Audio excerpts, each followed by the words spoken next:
애국 시민 여러분, 안녕하십니까? 문재인 대통령이 취임사를 들으면서 참 씁쓸하지만은 그래도 일단 대통령 당선됐기 때문에 임기 동안은 잘하도록 하는 기도를 드렸습니다. 그런데 전부 지금 생각하면은 그때 한 말이 다 거짓말이었습니다. 경제정책, 말도 안 되는 소주성, 소득주도 성장, 이것은 마차가 말을 끄는 정책이지요. 세금 포탄 정책이지요. 비정규직 정책, 주 52시간 근무 정책, 이런 거 다 시장에 맡겨놓으면 잘할 텐데 쓸데없는 짓 해가지고 국민을 지금 괴롭게 하고 있습니다. 문재인과 강경화의 외교 정책 어땠습니까? 중국 3%에 그냥 약속해가지고서 강경화 이름도 잘 됐어요. 강경화가 외교장관 돼서 중국한테 굽신거리는 그것 때문에 많은 사람이 강경화 걸렸습니다. 강경화. 교육 정책은 뭡니까? 이 사람들도 하향평준화 정책. 그러면서도 왜 자기 아들은 자사고 보내고 특목고 보내려고 그러는지 모르겠어요. 또 전교조 교육 정책, 이건 뭡니까? 형편없는 정책이지요. 전부. 통일 정책은 더 말할 것도 없지요. 왜 김정일한테 우리 대한민국 대통령이 그렇게 굴종해야 됩니까? 그래서 결과 북조선의 개, 한국 대통령 문재인이라고 일본 주간지에 표지로 나왔지 않습니까? 복지정책, 퍼주기 정책이죠. 이거 이래서 망한 나라가 여러 나라에 있습니다. 이거에 가장 큰 피해를 받는 나라는 2030이 가장 큰 피해를 받게 되었습니다. 퍼주기 하면 늘 재미 볼 줄 알지만 앞으로 퍼주기 하면 완전히 망한다는 걸 명심해야 됩니다. 교육, 코로나 이 방역 정책은 애국시민 통제 정책이었습니다. 그 하이라이트가 백신 확보 조기 하는 것 좋지 않다, 이렇게 김어준이하고 가서 많은 시간 토크를 한 김호란이를 청와대 방역기관을 시켰습니다. 1개월 동안 집단 면역이 늦어지면은 1개월에 약 10조의 경제적 국가적 손실이 있다고 합니다. 10개월 늦으면 100조죠. 그런데 이런 것들 참 작은 것입니다. 더 심각한 게 있습니다. 지금 탈원전 문제입니다.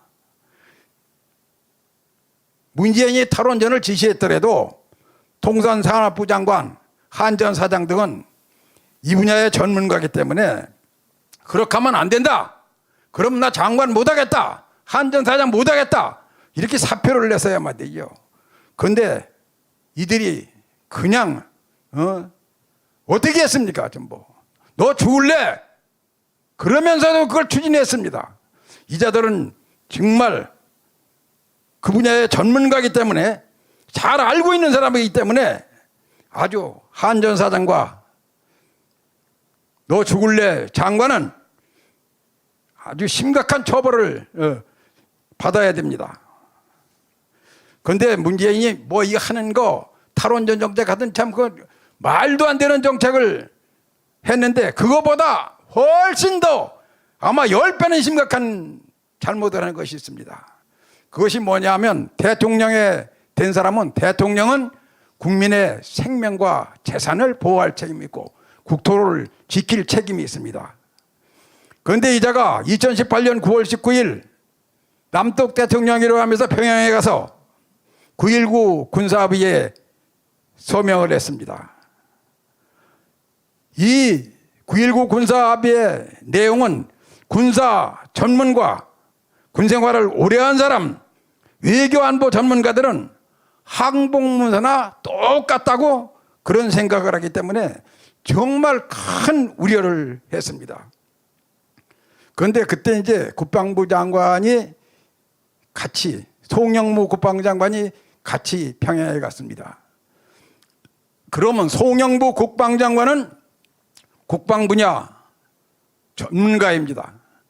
그는 단호히 이건 안 됩니다, 이렇게 얘기를 했어야 되는데도 불구하고 거기 서명해주고 돌아왔습니다.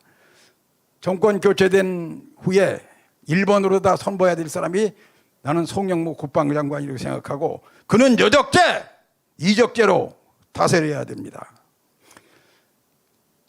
9.19 남북 군사합의가 이게 얼마나 나쁜 거냐, 이것을 설명하려면 시간이 걸리고 그러기 때문에 이것을 요약해서 우리 가정사에 한번 비교해서 말씀드리겠습니다. 우리 이웃집에 살인강도 강간범이 이사를 왔어요. 그래서 우리 집에 찾아와가지고 얘기하는 겁니다. 우리 이웃집에 왔는데 앞으로 잘 지내자. 물론 이웃이니까 잘 지내야지요. 그런데 조건이 있습니다. 저 CCTV 이거 새콤 설치하는 거 띄자, 그겁니다. 또 그거에 아니라 더해서 우리 서로 그 출입 현관문 비밀번호는 공유하도록 하자. 한술 더 떠서, 야, 우리 이웃됐는데 그 금고문도 열어놓고 냉장고 문도 열어놓고 장롱에 뭐 그 시건장치, 안방 시건장치도 전부 제거하자.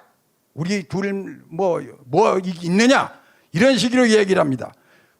만약에 그 사람이 거기에 동의를 해줬다면은 그는 한 가정의 가장이기를, 아버지기를, 남편이기를 포기한 자 아니겠습니까? 송영무 국방장관이 한 행위가 바로 이와 같은 것을 승인해 준 그런 사람과 똑같은 일입니다. 문재인이가 평양에 가서 9.19 군사합의를 해줬는데도 불구하고 지금 우리나라가 아직 망하지 않고 있는 것은, 그래도 다행한 것은 한미연합방위체제, 한미동맹 때문이라는 것을 우리가 알아야 됩니다. 정말 그때 저들은 엄청 걱정했습니다. 그래서 그 대한민국 소 예비역 장성도도 생기고 참 그랬는데, 아직 여러 가지 조치를 했지만은 문재인은 소기의 경일기입니다. 그런데 요번 5월 21일 한미 영수회담이 워싱턴에서 열리게 되었습니다. 그런데도 불구하고 문재인이 아직 인식은 종북 친중 정책을 고수하고 있어 정말 잠이 오지 않습니다. 그래서 마지막으로 국방 안보 분야 전문가인 국방장관, 합참의장, 외교부 장관, 청와대 안보실장들에게 간절히 부탁합니다. 또 경고합니다. 문재인 대통령을 사전에 어떻게든지 설득해가지고 가서 바이든을 가리키려고 한다든지, 역사의식을 갖지 않고 친중정책을 따라 하려고 그런다든지, 한미동맹 강화하지 않고 파괴하려고 하는 행위를 할 때 절대 그렇게 하면 안 된다는 것을 사전에 설득해야 됩니다. 이상 세 가지만 유념해서 회담에 임한다면 코로나 백신은 그냥 얻게 될 것입니다. 만약 중국에 가서 중국과 잘 지내라고 바이든 대통령한테 얘기한다든지, 쿼드 플러스 그런데 우리는 관심 가질 수 없다고 한다든지 하면은 문재인 대통령은 대한민국 대통령이 아닙니다. 그는 차라리 돌아오지 말아야 됩니다. 우리 대한민국 국민은 공군 1호기가 공항에 대한민국 영토에 착륙하는 것을 저지해야 됩니다. 이상 말씀을 마치겠습니다.